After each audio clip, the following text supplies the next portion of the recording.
Computer. Still don't understand. Yeah, continue. Like Clouds. I'm Oh, my laptop's just fallen off my desk. All right. We good? I think so. Laptop's in place.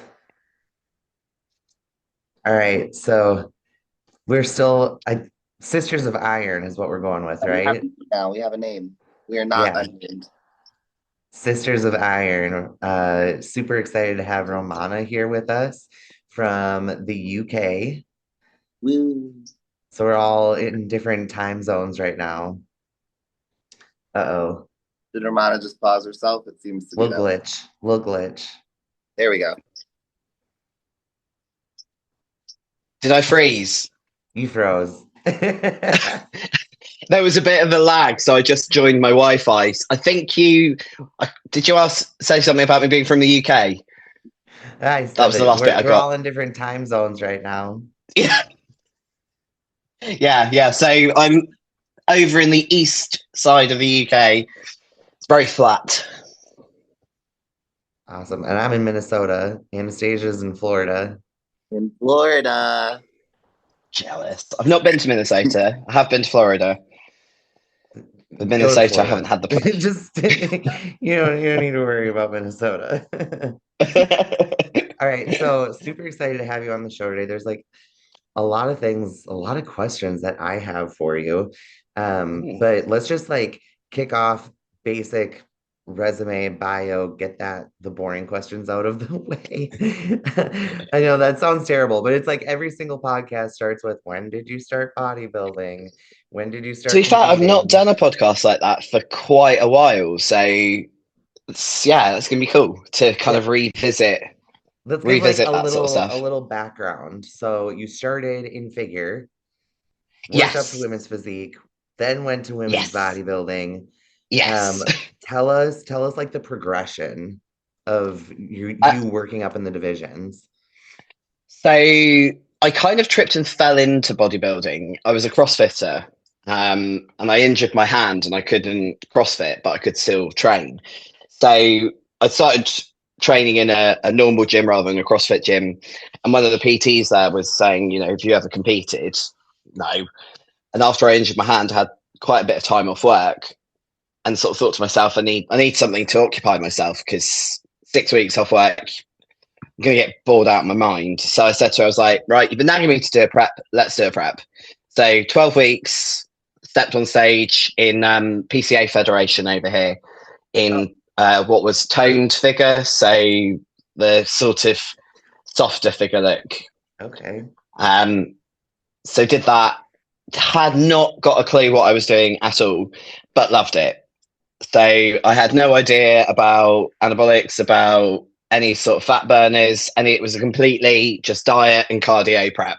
And I stayed with her for just until probably about 9 months before I turned pro. I swapped coaches um, because I put on a bit more. She was more used to coaching bikini and wellness, and I wasn't. So I went to a different coach, and yeah, he coached me to the pro card. Did my pro debut in figure in 2021. I did 2 shows. And I just, with the figure category, there is such that balance between having the condition but not having those hard, striated, cut in glutes. And that happens fairly quickly for me. Other areas like my hamstrings may not be in, but my glutes will be striated. So it was almost sounds so the right. level of condition I was getting in was already kind of surpassing the category for figure, but I just didn't have the muscle mass to move up the category. So I took 2022 out. I had same coach as Sarah Bradley, Tom Hemmings at the time, Tom Hames, sorry, at the time. So he put me on stage in my first WPD show, but Dan, my now partner, I think it was about June 2022, he took over the training aspect of my programming. So you guys, Pardon? he was coaching you before you guys like. He was just doing my training. So it was literally, he set my training plan. We were friends. He set my training plan. and we were going to just catch up every now and then to adjust what needed to be adjusted. But that was when I started to see the biggest changes, because my training, although I had a coach, they would program for me. I'd kind of look at it and be like, I don't want to do that. I'm going to do this instead. And I don't want to do 2 sets. I want to do 4 sets. So I was basically bodybuilding like a CrossFitter. I was redlining myself every workout, just full of volume, and Dan stripped it all back to like, it was literally top set, back off set, 6 exercises, top set, back off set. And that was my sessions. And that was when the growth really started to happen, was actually not eating away at myself during my gym sessions and allowing reduced volume to then elicit more muscle growth. And I was just had this more is better. And it's not. And that kind of progression with growth hasn't seemed to have slowed down particularly since then. So I did the 2 shows in 2023 in WPD, qualified for the Olympia, which was great. And then 2024, we were like, right, we'll go again. The plan initially was to do a WPD show and a women's bodybuilding show. I then doubted myself and just entered them both as WPD, even though when I rocked up at Chicago, they were directing me to registration at the women's bodybuilding table. And it was just looking at some of the photos, the density, especially in my back, was a little bit more than the lineup for those 2 WPD shows. And the feedback from the judges was, we think you should be progressing up to women's bodybuilding. And that was kind of how it happened. We never sat down with the intention of growing into women's bodybuilding. It was, we love training, we'll just keep going and see where we end up. And this is kind of what's happened. Yeah, I love that you're talking about redlining it and like starting with the CrossFit background, because same. I started in CrossFit, then I did weightlifting, then I transitioned to bodybuilding, but I've always had this mindset of like more, gotta go like harder, push further. And it's so true that like if you're not allowing your body to recover, how are you ever gonna grow? And I still get stuck in that mindset. I'm like, oh, I could do one more set. Yeah, I could squeak up one more exercise. It would make me a little bit better. We actually had to have a sit down probably about 5 weeks ago, and Dan was like, your training habits are sneaking back in again. Because in prep, they do kind of tend to go back to that volume versus load approach, because we're obviously reducing strength in the deficit and more predisposed to injury as I'm getting older. I do tend to kind of, the load goes down, but the volume will go up. And he's like, that's okay in the prep situation, but right now that's not what we need to be doing for off season. So actually, we need to readjust your training, and I need to be stricter on you when you're in the gym. And I'm watching you supersetting. We need to. He's actually just come in and shut the door on me. Charming. I can't. I've got your headphones in. I can't hear you. So yeah, okay. It's just keeping a handle on that. If you were doing fewer top sets, how many exercises are you doing? And do you know like how many working sets in total you're doing throughout your workout? So currently my leg days, for example, they tend to be 4 to 5 exercises with, it's very dependent on how my niggles are, but as a rule, maybe 2 top sets with either a working feeder or a working back off.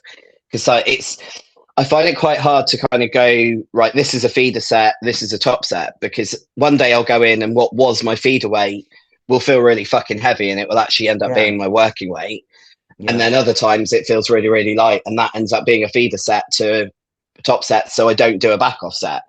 So my leg day volume is my lowest volume days, because we figured out that elicits the most growth for me is actually, 4 exercises, 2 to 3 sets per exercise, and that's leg day done.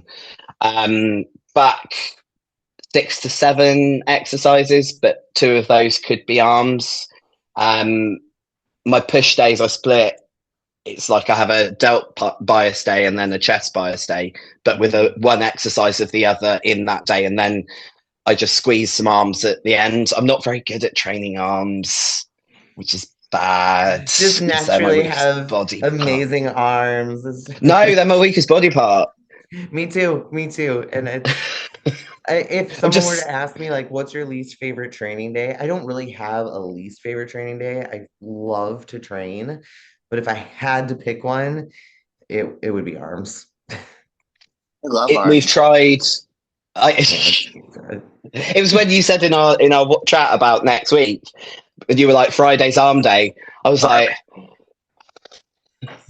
I'm so jealous. I'm not gonna be. I have the most FOMO with that. Oh my gosh.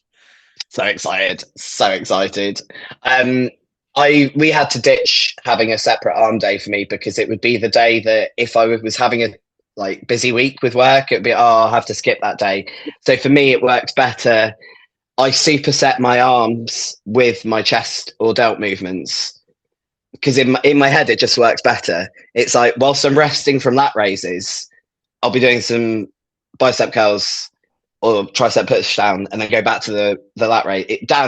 He's just like, what are you doing? Stop it. But it's the only way that it kind of works in my head to do it. Yeah.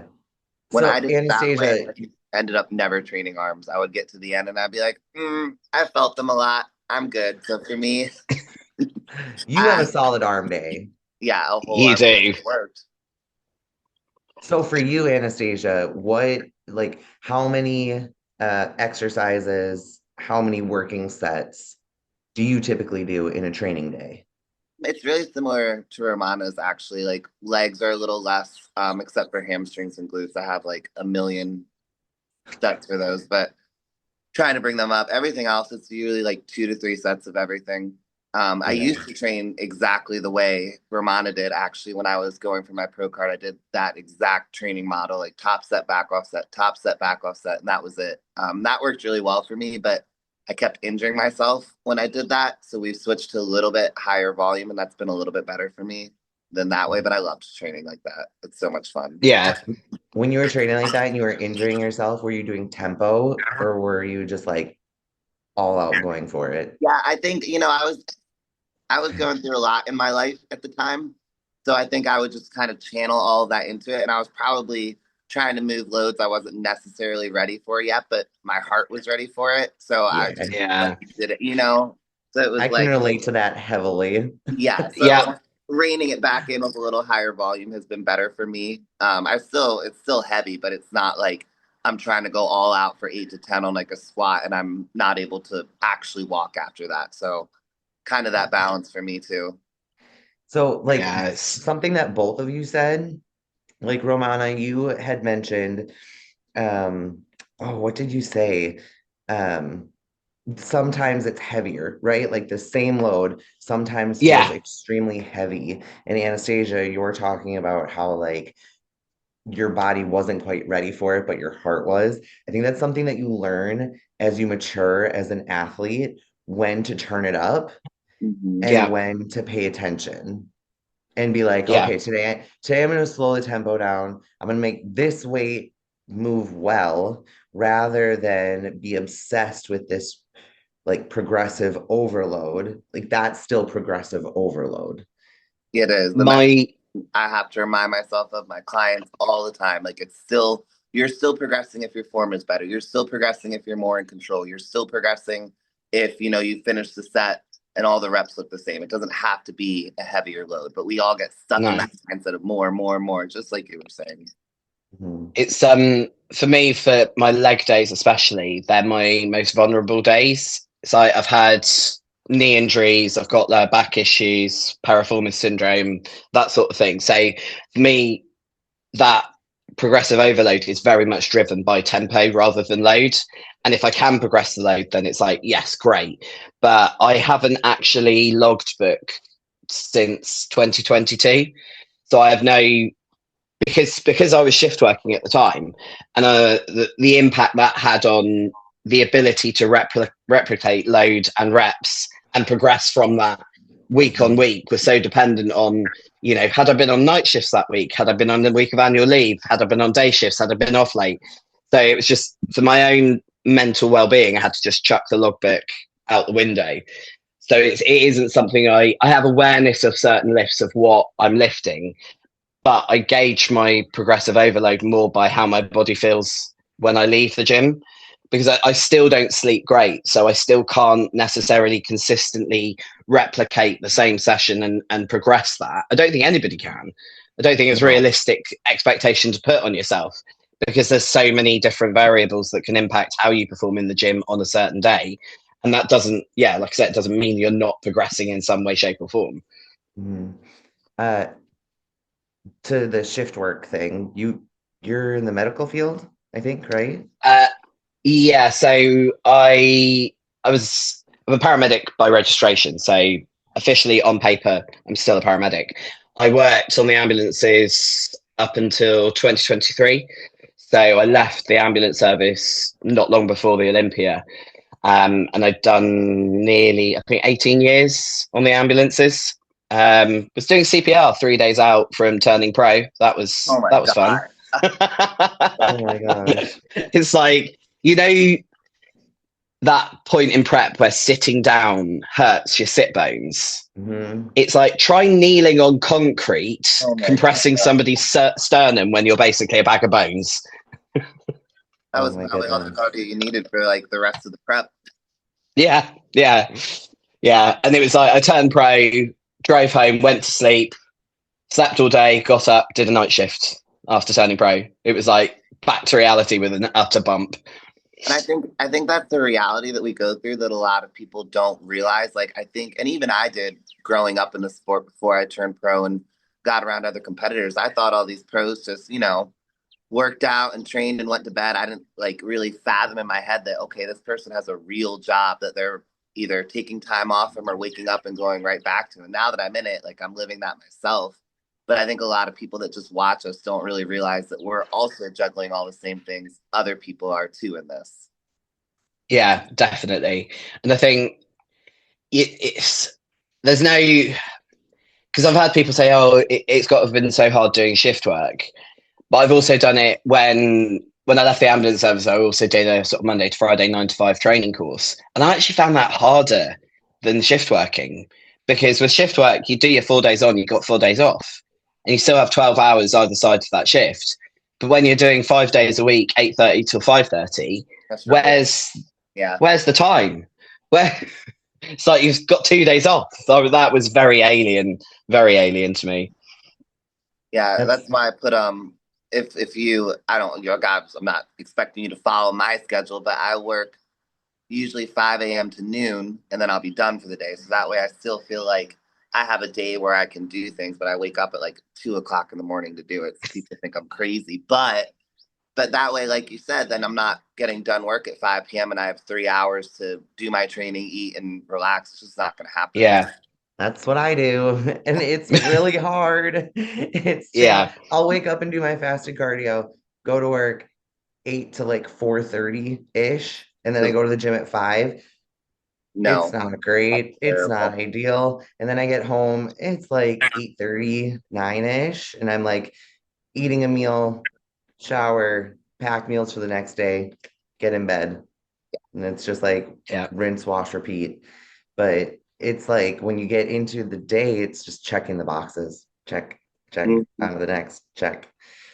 I can't train. It's so weird now thinking back to what I had to do to get the bodybuilding to happen around the work. I can't fathom how I managed it now. Like literally do not know. Again, because my shift would start maybe 6:30 in the morning. So yeah, again in the gym at 4 a.m. doing cardio, and then you still got to train after you finish work at 6:30. If I got off late, then it's trying to explain to a coach, sorry coach, I missed my training session and my cardio today because I was 3 hours late off, making my shift 15 hours long, which if I then went and trained, I wouldn't have been in bed until midnight, and I've got to get up at 4 to do my cardio all again tomorrow. well, what do you mean you missed a training session? What do you mean you missed your cardio? It's like, well, there's literally, where do you want me to squeeze it in? While I'm cleaning my teeth? Should I be doing a leg press? I don't know. Like, there's not literally not enough hours in the day if you want me to actually sleep and prepare my food for the next day. It's, yeah. But we love it. Like the schedule is very challenging, but I have to remind myself of this because there are from time to time I will feel a little bit of burnout where I'm like, man, and it's like it's probably in the reverse that where I'm still doing some fasted cardio and going to work and then going and doing my training. And I'm just feeling like tired, run down. When you're in prep, you're like, I'm getting ready for the show. Mhm. This is it. But then afterwards, I'm like, oh my gosh, I am just like exhausted, but I'm not gonna stop. I'm not gonna just Yeah. like give up on my goals. Um, but that's when I have to take a step back and be like, I'm doing this because it makes me so happy. Like I actually love doing this. I'm just tired. Yeah. Yeah, it's definitely It's, harder in that reverse time too, because like, I've tried all of my reverses to do the cardio I'm supposed to, and I've not quite succeeded yet in that. And it's the same thing. I'm like, well, why am I without a show waking up at 2 a.m. to do cardio and then work all day and then train and then do all these things? And I think it's a really challenging time for everybody in different ways, but especially with the schedule. I, I refuse. I point blank refuse. Once prep is over, I do not do cardio. It's Never. like, no, no. It was quite a big thing Dan had to work on was my emotional attachment to cardio. I would do it all year round and it would be like 30 minutes at 150 to 160, like just pounding it on the cross trainer. And once he was kind of educating me that actually, I'm a little figure athlete back then, not, I didn't have the muscle mass to need the cardio, to need the cardiovascular health at that time. But also with my niggles and how my body feels, if I was to carry on doing cardio in the off season, that wear and tear would transfer into the prep and make the cardio so much harder. Mm-hmm. And it's for me, prep needs to be this switch that's very, very different from off season. So off season, obviously the focus and the intention of progressing my bodybuilding is still very in the forefront of my mind, but it has to look different to prep because otherwise I can't be that person in prep. I have to have the mental and physical respite of, okay, so no cardio, dog walks. I mean, my steps at the moment, it's literally a case of move as little as you can. It's like, That's so I'm incredible. struggling to eat. No, I'm it's struggling to eat. So if I take the dogs for so a walk, I'm dropping 5 pounds. It's like sit, eat what you can, and just don't move. But you hear so many of these girls that are like, "Oh, your reverse and your off season should just be an extension of prep. You should do the same things." And we hear that, and I've always heard that. And I'm like, I can't mentally fathom No, doing that, like that much pressure on myself all year long. it's exhausting. And when do you then get to recharge ready to go again for the next prep? And if you're constantly in this upregulated stressed mindset, stressed physical environment, it's not going to be optimal for muscle growth in your off season anyway. But I mean, that's not to say there isn't a place for cardio in off season. When like somebody Dan's size, 290 chasing 300 pounds, he needs the cardio for cardiovascular health, for blood thickening. He actually has slacked off the cardio a bit, sort of in the lead up to Christmas and around Christmas. We did his bloods not that long ago, and it's the first time since just as we met that he's actually been thick. His blood's been thickened to need a bloodlet, and that's because he's just let these cardio slip a little bit. Mm. So it does have its place, but his cardio is inclined walking in off season. It's different still. Yeah, it's not I waking am up curious, fasted. like for both of you, when did your mindset shift? Because I know, like Romana, you talked about when you were a figure athlete, you're like pounding the cardio, you're like, I gotta do this. And like, when did it switch for you that you're like, all right, I gotta eat, I gotta do fewer top sets, I need to train my face off on those top sets and just grow like we're growing. And Anastasia, you started in figure too. So like when did that flip for you guys? You go first. So I think for me, a lot of it, there was, like I said, there was an emotional attachment to cardio. There was an emotional attachment to how I trained and what this world I'd created in my head that was the way muscle was built. So it was ultimately a lack of education. And through working with Dan and then our friendship turning into a relationship, having that kind of reassurance and that almost constant learning environment that what you're doing isn't optimal for muscle growth. So actually, I needed to get uncomfortable and step out of my comfort zone because otherwise I'm just doing the definition of insanity. I'm hitting myself in the gym, exactly the same thing, and expecting a different result. It's not going to happen. I knew I needed to make a big change to see the change in my physique that I wanted. So it was a case of, okay, I've given my trust to Dan to take over my training. Now I just need to listen. And it was probably about 4 months of uncomfortableness. And then it was like I could see things were changing, like my glutes and my hamstrings were progressing, my arms and my quads were things were changing. So it was like the proof was in the pudding in the end. But it did take a lot of this is okay, I'm okay, I am going to be growing, things will change, it's fine, to kind of get to that point. For me, I actually changed the way I did it 2023, the year I turned pro, right before I turned pro, which now looking back, I'm like, okay, duh. But I had owned my gym at the time and I was with my ex. And at the beginning of that year, we split up. And I ended up having to take on a lot more responsibility at the gym. So I was at that gym from 5 a.m. to 9 p.m., 5 days a week. Saturday, I'd work. Sunday, sometimes somebody would cover, sometimes not. And it got to the point where I was like, I don't even have time for any type of bodybuilding. So I was like, I'm just going to take a huge step back this year. I'm just going to figure out my life, make this work. I was still training because I love to train. And I found that by only training and not trying to do all the other stuff and all the extra stuff and the constant grind, I was actually progressing better than I ever had before. Like I was getting stronger than I ever had. I was recovering better. I was looking better. And I was like, okay, maybe I will do a prep this year. And that turned into the best prep I'd ever had at that point. So that was kind of like I was forced into it. But then when I look back and saw what had led me to have such a successful season, I was like, okay, I've been doing way too much in the off season. I've been grinding myself down to the point where, kind of like you were saying, I didn't have any energy or love for the prep when it started because it just felt like another day. There was no flip to Yeah. it. There was no like, okay, I'm in prep now. I'm like, okay, I'm just doing more of what I've already been doing, you know? So having that break in the off season where you're like actually taking a break has been huge for me and obviously for you too. Yeah. It's like you say, that constant ticking all your boxes. There's so if you actually allow it yourself, it can be so all consuming with the amount of boxes that you should or shouldn't be ticking, depending on who you're exposing yourself to on Instagram at the time. It's like Dan jokes that I'm the least optimal bodybuilder he's met because I don't always remember to take my supplements. I haven't today. I've forgotten today. I don't eat vegetables. I'm not very good at stretching. I don't do very much mobility.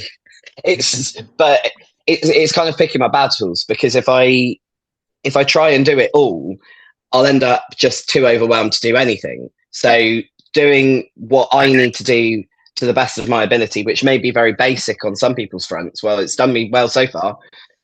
So I'm going to keep just doing what's manageable rather than overreaching and just becoming overwhelmed. If we Oh, look you mean back, like going back to the basics? yeah, Like the basics work? Yeah. Yeah. If I could get my sleep to work, that would be that's the missing piece at the Yeah, moment. I mean, if I we can look at relate. like all the old school bodybuilders, they weren't doing mobility drills. They weren't doing like all these foam rolling, hour long stretching and counting everything. They were just training. They were just training as hard as they could, eating what they knew they need to, and going to sleep. And that was it. Mhm. And that's bodybuilding. It Okay, was one of those like, I was having a conversation with a pro when I went to Milwaukee. Um, and he has a hand, I think he has a lot of athletes now. Um, but we were talking about gut health and how he has so many athletes that have gut health issues. And he was like, I think his niche is he works with young men, like guys that are just starting in the sport, right? And they're having gut health issues because of the food that they're eating, just like the normal American standard diet, right? And he was talking about how gut health issues weren't a thing in like old school bodybuilding because the quality of the food was so much Mm. better compared to the quality of food now. So Yeah, I'm all the curious, like, do sauces you, and when you shit. first started, when you guys first started, do you remember hearing about gut health issues and all of these gut health protocols and all? I feel like it's such a hot word right now is like the gut fix or gut health issues. Do you guys feel like that's different now compared to when you started? Don't forget, she's in the UK. She didn't have our shitty ass American food. That's true. Okay, that's true. We have our own shitty ass food. Um, I think it's also the appreciation that my bodybuilding age is like 8. I'm literally 8 years old in bodybuilding terms. I don't, and I'd say it's probably even less than that, like 6 years, because the first two I had no idea what I was doing. So I suppose the only way I can sort of relate it to is some of the stuff I knew from CrossFit and thinking about supplementation as a rule and how it's expanded, developed, and there's all these gummies and there's all these shakes and all these potions and lotions and what have you, and they've all got different additives in. And I'm the worst for it because, like I said, I drink a greens drink rather than eat vegetables. I should just eat vegetables, but I can't bring myself to do it. But I do wonder if there's a link between all these additional things that we're using within bodybuilding and sport in general that digestively maybe aren't the best for us, especially when you then go into a very, very restrictive period of time where your food groups go from here to here. And then you get out of prep having been in that high stress, low calorie diet situation, and you go and eat a shit ton of stuff that's got loads of processed food in it, loads of sugar in it, different fat sources in it, and wonder why your stomach's out here and you're full of water for the next 3 weeks. Um, so yeah, I think there is definitely more. It seems to be more of a buzzword, like leaky gut. Coaches are constantly diagnosing their athletes with leaky gut at the moment over here, which Mhm. is interesting because doctors, coaches. Anyway, that's a whole different subject matter. But Yeah. yeah, so I suppose I don't know. I've kind of forgotten what the question is with my own waffle, if I'm honest. It's all right. It's all right. I am curious. Did you ever do the paleo diet when you were in CrossFit? I was aware of the paleo diet and RP strength stuff. Yeah. That was big over here back in sort of 2010 to 2012. I remember thinking, looking at in a health food shop, a paleo bar, and that just kind of summed up paleo for me because I was like, cavemen didn't have food that comes in a wrapper that was smushed up by a machine to make a nutty bar. They'd go to a tree and pick it. So I understand the premise of like eating clean, yeah, definitely. But I also think there's that monetization side of it where it's the latest fad, the latest trend. And if you buy this subscription, well, you don't need to do that. You can just go into a supermarket, look on the back of the ingredients, see how many additives, and go, actually, I'm going to choose that one that doesn't have as many. Hmm.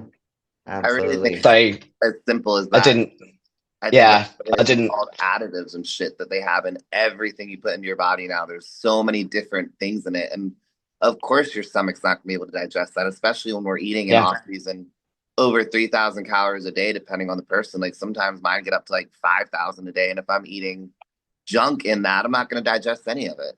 You know, I no. just have a leaky gut. Yeah. Yeah. I'm curious for both of you, how has your nutrition evolved? Right? So like there was that we talked about the switch that was flipped with your training and how your Yeah. training changed. Was there a similar shift with your nutrition? And like when did that flip switch? How did your thought process change around optimizing your food? and how did your meal plan evolve? Shall I go first? Shall I go first? I don't mind. You're the guest. Yeah, you go first. Sure. um, so I've probably spent like maybe a lot of women my age that grew up at a similar time under eating when I was in school, college, not purposefully, but just that was the societal norm was, don't eat too much, you don't want to get too big, that all that sort of stuff. So through CrossFit, I was very conscious of what I was eating. I wasn't macro tracking. And then when I started bodybuilding, it was like, right, okay, there's my plan. I need to stick to that. That is my plan. And I would then struggle with if I got given off plans, allowing myself those off plans and relaxing to have those off plans because it's like, well, I'm on prep, I should be dieting. And again, it was through meeting Dan, I would not eat off plan at all before then. Like it, I wouldn't chocolates at work. No, no, sorry, can't even have one of them. No, no, no. And Dan sort of taught me that prep is the time for restriction. Off season's the time for a bit more freedom. And sometimes to get the calories in, you have to make the unhealthier choice because trying to push up to what 5,000, 6,000 calories based off rice, oats, it's so hard. I mean, I've only ever just got above 4,000 because my appetite is shit. So I've never had to push as much as you, Anastasia, but it's still, Fun. yeah, I'm a lot more relaxed about it now. Even there's been a bit of a stressful time going on at the moment, and I've missed a few meals this week. And there would have been a time that would have wigged me out, and I would have completely lost my shit and been, I'm shit bodybuilder. What's the point of even prepping this year? I'm no good. I'm no good. Well, no, actually, missing a couple of meals when you're under some stress isn't the end of the world. It's happened in the past, and I still got on stage and did okay. So it's okay. It's all right. So I suppose I've become more relaxed when appropriate. Is the answer to that, I guess. Yeah, that's good. Anastasia, you go. When did it switch? Had a terrible journey with food during this whole thing. I've been on every side of the spectrum you can think of. Like Romano was saying, afraid to eat off the plan. To other times where I would have a plan, and for some reason I just could not seem to follow it. I was just waiting for that off plan meal, waiting to do this, waiting to do that, in off season and prep, all of it. And again, that prep in 2023, where I kind of took probably like 6 months off from doing anything. Like I didn't have a plan. I was just training. I started to look at food differently because I relaxed from looking at food, if that makes sense. Like I stopped hyper fixating on everything good and bad, and I just chilled. I just did my training. And then when prep started, I was again able to flip that switch. And through that prep, it really helped me kind of understand the food aspect a little bit more and appreciate it more. My recovery got better when I finally started eating on my plan that my coach gave me when I started prep. And I was like, oh, okay, it's more than just checking boxes. Like there's much more meaning to all of this. And now I find that, I don't really have to be disciplined or really like make sure that I'm following my plan. I just want to now because I understand it, and it's coming from a place of enjoying doing it rather than feeling like I have to do it or this is what it takes to be successful. And if I miss this meal, screw it. I'm just gonna go eat whatever because I already fucked up. Like I don't think like that anymore. Now I'm just trying to do my best whenever I can, and that's actually Mm. ended up making me far more successful with following it, with taking that pressure off of myself to be perfect. Yeah, that's so good. That's so good. I can relate to that a lot because like for me, I've had a You really do messy it. Yeah. relationship with food. Yeah. Yeah. Yeah, like when I was in high school, I restricted super hard. And then I had binge eating, and then I started bodybuilding, and I was, jumped right into the prep diet. And then after the show, it was a mess. Like Mm. my first reverse was a mess. I fell back into binge eating habits, and I found what I needed to do was allow myself to have that food. It's like this mindset shift that worked for me. First of all, it was like I had to take care of the mental health aspect of it. Like it wasn't the food. It was like you have to take care of your mental health because the food is just something that you're using to fix a quick fix, right? The Um, dopamine. Yep. yeah, but like when I flipped my or shifted my mindset to being like, I can have that food. Like it's not bad, but I'm gonna choose this food because this food's actually gonna get me closer to my goal. Because I've gone down the route of having the, like very sugary, very processed, and it didn't get me any closer to my goal, and I felt really, really crummy.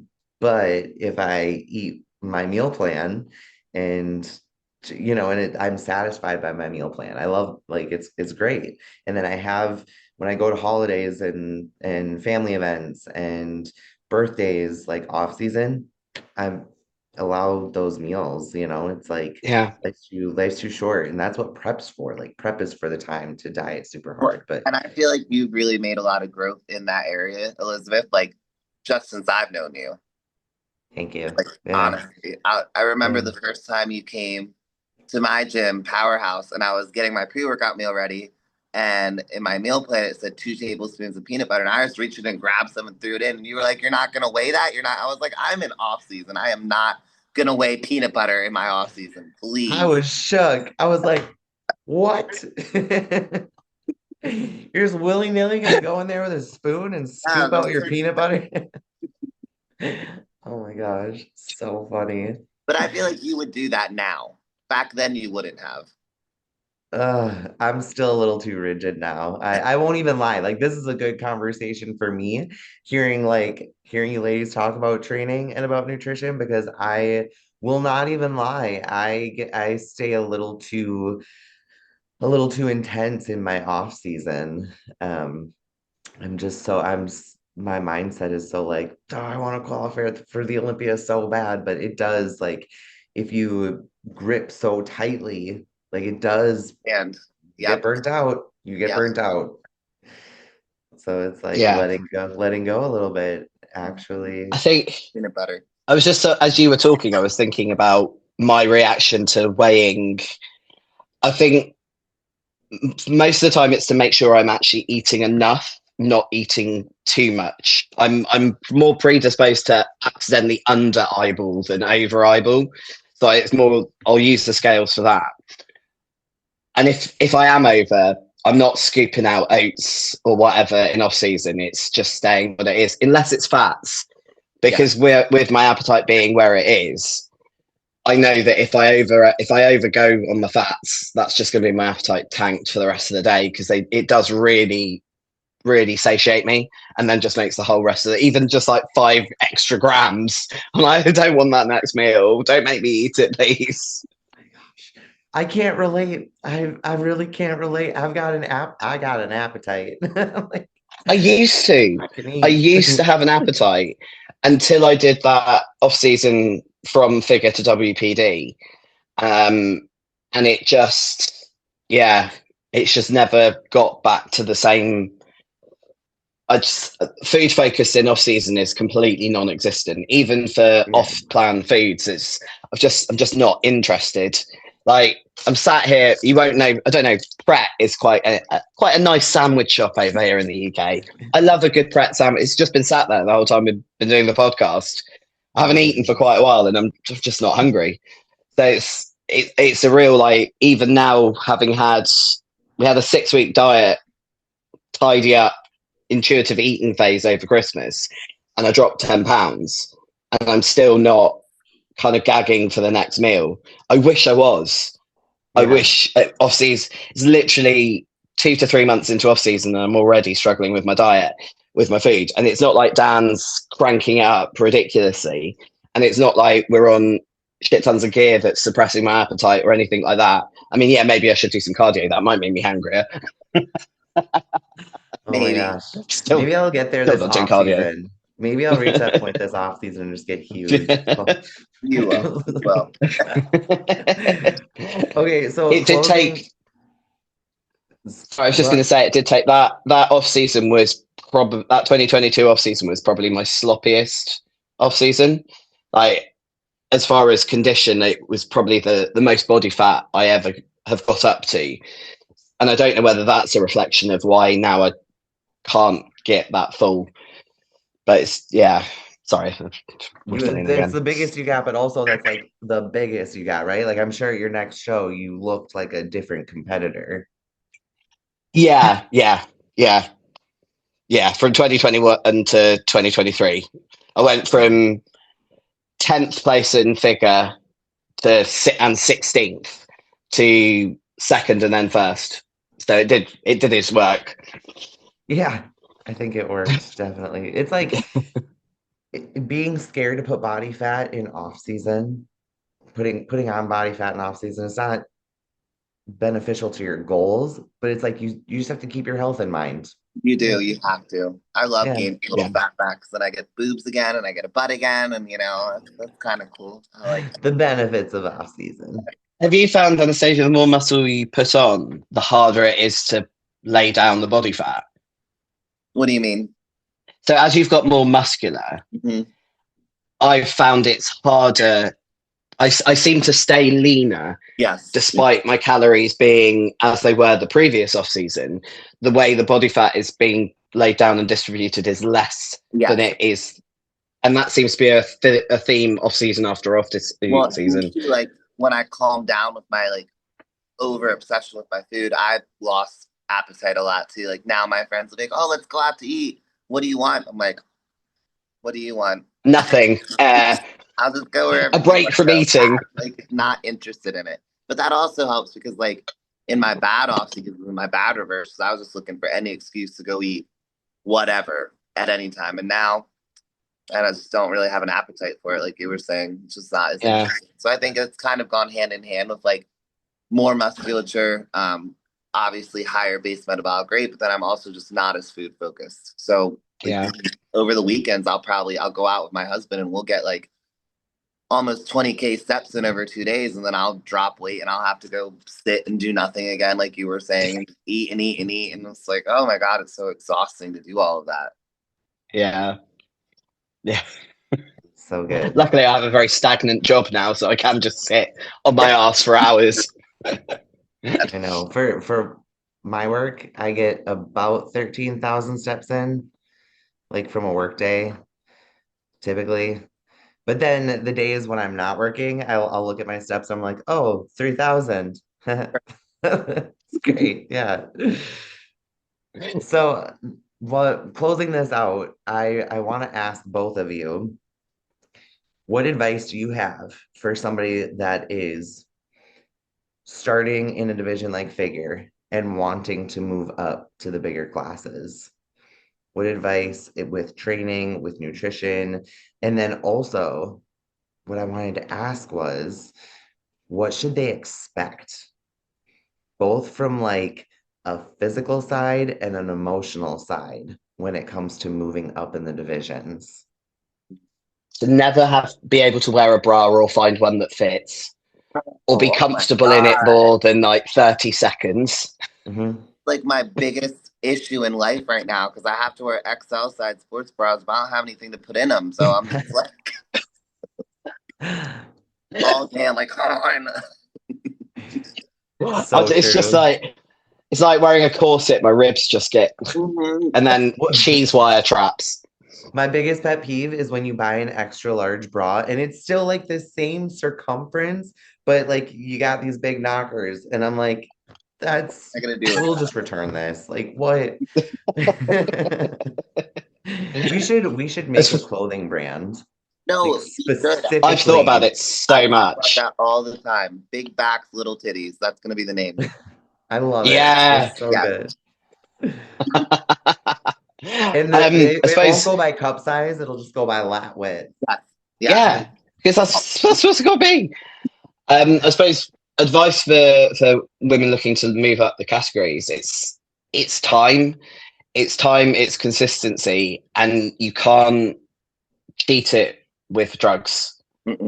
It's I think part of how I've managed to progress quickly was I started bodybuilding at 36, so I was already had a certain amount of muscle mass from CrossFit that then translated into bodybuilding quite well. So the density has built up more easily.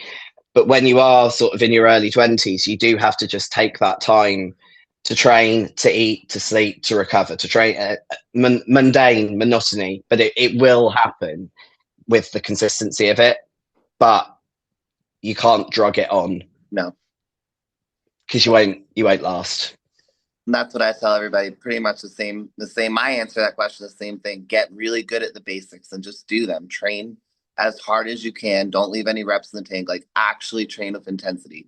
Eat your food, drink your water, sleep, and do it over and over and over and over again. It's not like Romana was saying. I see a lot of girls try to push the envelope with drugs to get there faster, and they just end up burning out. Like you see these girls in all the categories that like for a year or two they're like at the top of Yeah, the game and everybody's talking to them and they're growing so fast, and then they all just disappear for a while and they never really tell yeah, you why, and it's because they burn themselves out doing that. You have to be willing to take the time. yeah. And you don't have to prep every year. No, you don't. Although I have prepped every year, but you shouldn't do that. I know I'm I having a hard time right now because I'm taking time off. But with our division, I'm like, oh, we need numbers. We need women competing. Okay, I'll prep. No, sit down. Like it's a that constant that back it and forth. that is a pressure for sure. I keep toying with Dan. He's talking about starting prep second week of May, and I'm like, well, maybe we just leave it till 2027. It's like, no, we're gonna let's leave it to 20. We'll see. We'll see. Yeah, for sure. That's great advice. Anastasia, do you have anything like emotional, physical things to expect when you're moving up in divisions? Well, yeah, there's definitely the issue of being a bigger woman, musculature wise, and we all deal with that. And it can be really, really challenging. Like, I know that I always loved women's bodybuilding, even when I did figure, but I said to myself, well, I looked at these girls and I was like, I don't want to walk around looking like that because I know how hard life probably is for them. And kind of like Romano was saying, it just happened for me. Like, I never intended to compete in the women's bodybuilding. I just kept getting bigger and bigger, and they kept moving me up. Judges kept telling me, "You're in the wrong division. You're in the wrong division." And now that I'm here, I don't think the same way I used to about it. I love how I look. I love being the way I am. I love the attention I get when I walk in a room, and not like attention like, "Oh my God, you're so great," but like just the fact that you're a bigger woman. Like people are going to It's have respected. It's your heart. respect People for see that. your hard work Yes, and your and dedication. I love being that because then I'm able to kind of show other people that you can be different and you can be outside the norm and you can still be confident, you can still be beautiful, you can still be feminine, you can still be all these things because you get to define them, not other people. Yeah. Yeah, And if you carry that, like I'm defining who I am into a room, into conversations with people, like Elizabeth and I have talked about this a lot. Like when people Hmm. will just stare at me, I'll walk up to them and smile and start talking to them because I worked hard to look like this. I'm not gonna let your eyes make me feel like I'm less than. So let's talk about it. And generally, I have really good interactions with people when I do that. It's kind of strange. I'll have people be like, "Oh, I didn't, I figured you did something. I didn't know." Like I think I told Elizabeth this. I was at Wawa one morning at 3 a.m. showing pictures of my last competition to these girls because they just couldn't stop staring at me. And I was like, "What's up?" And they're like, "Oh, your arms are so big." And I was like, "Look at this." And I said, I I have the don't same know. with the get my nails done. These Vietnamese lads, you bodybuild, and showing them my Instagram. They're like, oh yeah, you can have some really positive interactions for sure. Absolutely. Absolutely. There's people that are not going to like what you do. There's people that are going to 100% support it. But like at the end of the day, I'm so much happier being in women's bodybuilding. Like it makes me so happy and I love it. Like that's why you do it. So I feel like anybody that's coming up and trying to move up in divisions and put on muscle and just like be a strong woman, like you're going to get people that say negative things because you're not going to Yeah, fit the exact social norm. But I wouldn't trade where I'm at for any of that. Like to fit in to look how they want me to look. Absolutely not. Absolutely not. Because like this is what makes me happy at the end of the day. I'm So I'm not willing to shrink for anyone else's insecurities. It's like, they're yours. Project them somewhere else, not on me. It's like I can cope with people will accidental misgender. Like over the phone's a classic. Yes sir, no sir. I just It's give up like on the phone. yeah. I actually I had a bit of a funny one on Friday. I was intercom button. I'll just follow the corridor around, sir. You'll see us in the blah blah blah blah. So I followed the intercom instructions, turned up to this desk, and this guy's just gone, because he's realised he's called me sir and I'm not, and he was like, oh, I'm so sorry. He was mortified.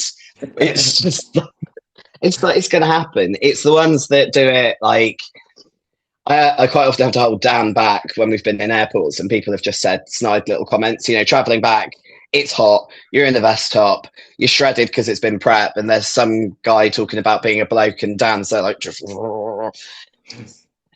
Yeah, you can't. Idiots are going to be idiots. Yeah. I was walking to a concert, me and my husband, and there was a couple behind us, and the guy was saying something about steroids and going on and on and on. And I stopped walking and I just turned around and looked at him and smiled, and his girlfriend started cracking up and she was like, you're so beautiful, I love you, it's so cool what you do. And he was just like, and they walked away. I was like, what was all that about? But really, I just talk to people when they do it. I don't. What are you gonna do? What are you gonna say to my face? Nothing. Awesome. Okay, there's one last question I want to ask. Go. If you were done bodybuilding today, what would you want your legacy to be? So I actually talk quite a lot with Sarah Parker from the Beyond Condition podcast about this. I want my legacy to be to show other women that we have just as much right to take up space in this sport as the males do, and we are just as interesting, and we should have the same amount of spotlight on us as the men do, regardless of how many bums on seats, promoters, all that sort of stuff. I want women to be able to be big if they want to be bikini, to be wellness, to be figure, to be whatever, without men or people or anyone saying you should or shouldn't do this, and just to be able to be comfortable with that and do it in this with safety in mind, because there's so many idiots over here that are treating female competitors like little men and just ruining their blood work and their health and that. Yeah, that's awesome. I love that. Yeah, I do too. Anastasia? Same. No. No, I was gonna say same. Yeah, I think we all. I think that's why you get into this sport, and the passion for success of watching other women doing well. It's so cool. It's catching. It's magnetic. I think we're more interesting than the male divisions, to be honest. Definitely. My ex was a 212 pro, so I was around a lot of those guys, and the girls are just more fun, more interesting, more depth to their character. Like, some of the best friends I've ever made have been other female bodybuilders, because they're just such deep and interesting people. I mean, you have to be a woman to take this route. Like, there has to be something more inside of you, and just being able to connect with and meet other women like that is so cool. That's why this division is so important to me, because I don't want other girls to lose that. Like, you grew up and you felt like you never fit in with anybody. You couldn't really make close friends that understood you. And now we have all these women that we can have that with, and we can have that camaraderie. And I don't ever want someone to not have that same opportunity. Absolutely. Definitely. So I'm just gonna ditto both of you. I think I've said it before, but with bodybuilding as a sport, I've done various other sports throughout my life, and I've not actually found a sport where there is such community amongst competitors who are then 5 minutes, 10 minutes, 30 seconds later stepping on stage and competing against each other. I think back to my CrossFit days, you get a kind of side glance and a bit of a eyebrow lift, but there wouldn't be any chatting or any kind of atmosphere backstage. But it just feels so different within the sport of women building up other women, and that's what we should be doing. Mhm. Yeah. not tearing each other down, fighting against each other. We should be building each other up. Absolutely. Yeah, that's the core of the sport, core of women's bodybuilding, building each other up, We're so cool. building our division. I love it. Thank you so much for coming on Yeah. here. Really Thank you for appreciate your having me. time. It's been wicked. I feel like we could sit here and talk for like a very long time. I'm looking forward to Thursday. I know. We're going to do it in person, in real life. Yeah. Bring the Yes, sun with you, please. That would be great. I'll try. I'm gonna go Just online and let's do order it. my ticket, okay? Okay. Yeah. To be I'll meet fair, you there's guys enough room in the there. Airbnb. Booked a massive one. I Oh my think gosh. it's All like right, 4 bedrooms or thanks. something. Yeah, come. Let's go. Have a good time training, you guys. Yeah. Thank you. All right, stop recording.